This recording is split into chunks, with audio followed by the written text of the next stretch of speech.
2020 was not a good year, and that's putting it lightly. Objectively speaking, a lot of terrible stuff happened between the murder hornets, the pandemic, the lockdown, the isolation, the depression, the election. Everything seemed to be going wrong this year. I had the opportunity, because of lockdown and quarantine, to actually check out a lot of TV shows that came out this year where I probably wouldn't have had the opportunity to watch them due to time constraints. So today, I'm going to be reviewing every single TV show that I saw this year that came out in 2020 in 10 words or less. Now, the criteria for which shows I chose are actually based on a number of factors. The first being whether or not I saw a majority or finished the show. The second is whether it came out in 2020. So I'm not going to be counting any shows where part of the show came out in 2019 and then continued in 2020, or they did like the two separate parts, kind of like BoJack Horseman did, where one half was in 2019 and the other half was in 2020. I'm doing exclusively shows or seasons that began their first episode in the year 2020. As for how I scaled my ratings of these shows, I'm going to go into it in more detail, but if you're not really interested and you just want to see what the actual reviews are, you can skip ahead to here. So, all the shows are going to be rated between 0 and 10. If a show is 0 to 1, that means it is terrible, and I would not recommend anyone watch this show. If it is 2 to 3, that means it's bad, but someone might enjoy it. Personally, I didn't, but that means we have different tastes. If a show is between 4 and 7, that means it's good, but I personally didn't love it and wouldn't highly recommend it. That's not to say these weren't good shows, but if someone were to ask for my recommendations of what to watch, I probably wouldn't go into these first.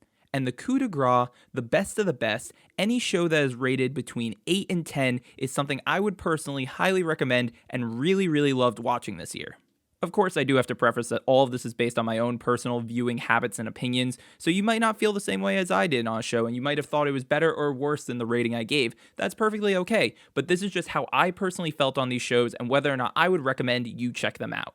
I'm also going to be giving away a few different awards for specific shows at the end of this, where instead of giving a 10-word review, I'll give a full minute review, so make sure to stay tuned for those. So, without further ado, let's get into it. Every TV show I watched in 2020 reviewed in 10 words or less. Coder becomes mediocre therapist after hearing coworkers sing inner thoughts. Focuses more on growth than heroics, very rewarding experience.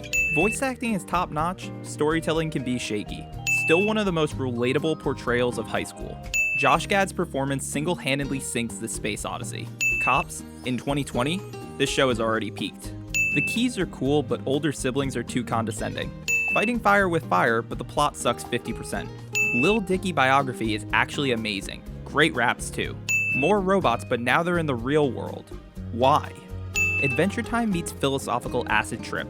Now I question existence. Middle America has never made me sadder. It's honestly getting funnier than the movie at this point. Magic plus time travel plus hell is surprisingly charming. Tamer It's Always Sunny, but with video game nerds. Captain America battles the law to protect his sociopathic son. British couple displays the struggles of modern-day adoption process. Bob's Burgers meets Hamilton, and the songs are fire.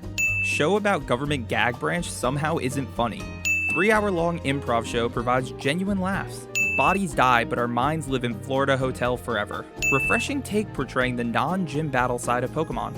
Rick and Morty, but the characters are not as charming. Regular show, but with adults living their lives.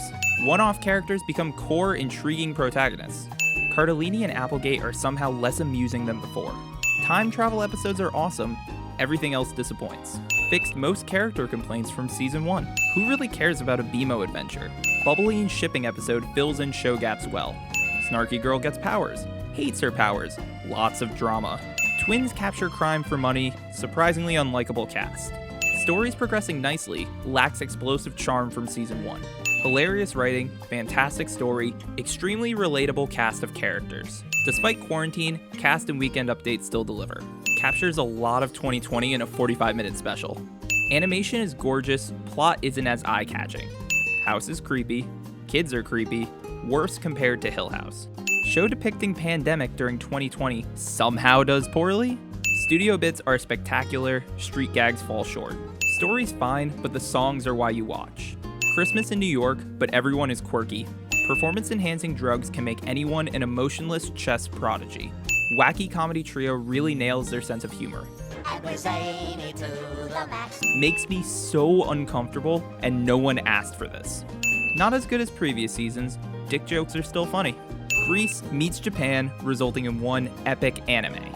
Evan Hansen's drive for office is slightly inspiring. Jake Johnson's charisma cannot save Hoops from god-awful writing. We want the knife. No, the compass. No, the knife. Still very solid, but episodes are hit or miss. Lost meets Teenage Girls, story leaves much to be desired. Kaylee Cuoco's Everything Goes Wrong is a 2020 mood.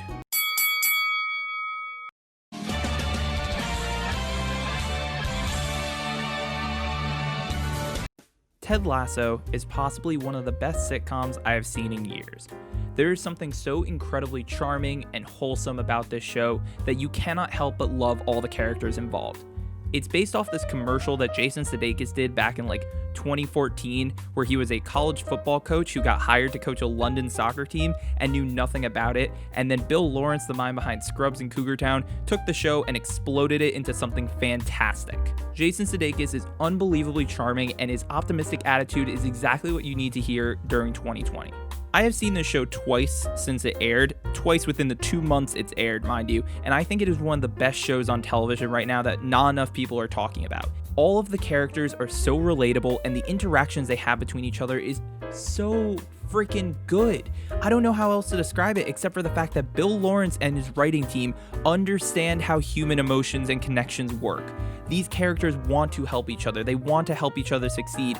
And when they are able to come together and accomplish their goals, it feels amazing. Ted Lasso is genuinely one of the best shows I have seen on television in recent years. And after 4 episodes, Apple decided to renew it for 2 more seasons. If that doesn't tell you anything about this, nothing I say will.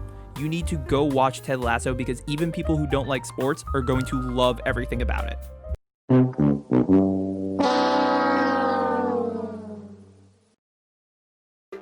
Why? Why is this a show? Why do we want to see this? Why do they show us this? Why do we see so many overly graphic, overly sexualized scenes between a teacher and her student? Why did we want this? Nobody wanted this. If all of the bad elements of 2020 got poured into a TV show, it would be a teacher. Because this show is so unbelievably uncomfortable, it makes me writhe in my seat every time I think about the show. I genuinely hate everything about this concept, and I hate the way that they over-sexualize the relationship and make you want to try and root for this romantic plot building between a teacher and her student. It is awful, it is uncomfortable, and there is no reason this should be airing on television. I will say that Nick Robinson, who's playing the student, is delivering the performance of a year, and it doesn't matter because everything about this show is so goddamn awful that he just stands out as this radiating light. That's not to say I like his story or his character. I just think that he as an actor is doing a great job. But please, please, please do not watch this show. It makes me so unbelievably uncomfortable. And I would say a different word if I knew what to say. When I heard the rumor that a show about Little Dicky was coming on air, I thought it was going to be a comedy. I thought it was going to be one of those dumb dick joke gad shows where I kind of tuned in every once in a while if it was on, but didn't expect much. I was blown away at how amazing this show is. It is not just the concept or the cast or the characters, it is how they are written and the interactions they have with each other. I am a big fan of relationships in shows. I really love to see characters play off of each other, and Dave hits that itch very, very well. I think it captured me by surprise because I wasn't expecting much out of a guy whose name is a dick joke, yet here we are, and I'm talking about it as my biggest surprise of the year. I will say that the first half of the season was just kind of standard for me, but once they got to the Gata episode, which is his hype man, it took a turn for the better. I think that episode, the episode at the wedding, and the season finale are 3 that are must-watches even if you don't like Lil Dicky. There's something about the writing of this show and the acting that really pulls it all together, and I genuinely think this is going to be a phenomenal FX series. I cannot wait to check out more, and I highly recommend watching Lil Dicky's Dave. So this has been a review of every TV show I watched in 2020 in 10 words or less. There was a lot that I really watched this year, and looking back on it, it was kind of nutty to think how much time I spent consuming media. Of course, there's also like movies and YouTube and Twitch and all this other stuff that I've been watching too, but TV shows were the one thing that I watched a ton of.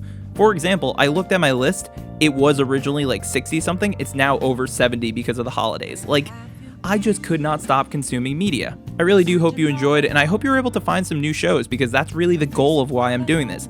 I found some really amazing ones, and I want to tell you to go check them out. If you like this style of episodes, you can actually follow us on the podcast, where we do very similar things, at Bored and Browsing Podcast on Instagram and at Bored and Browse Pod on Twitter.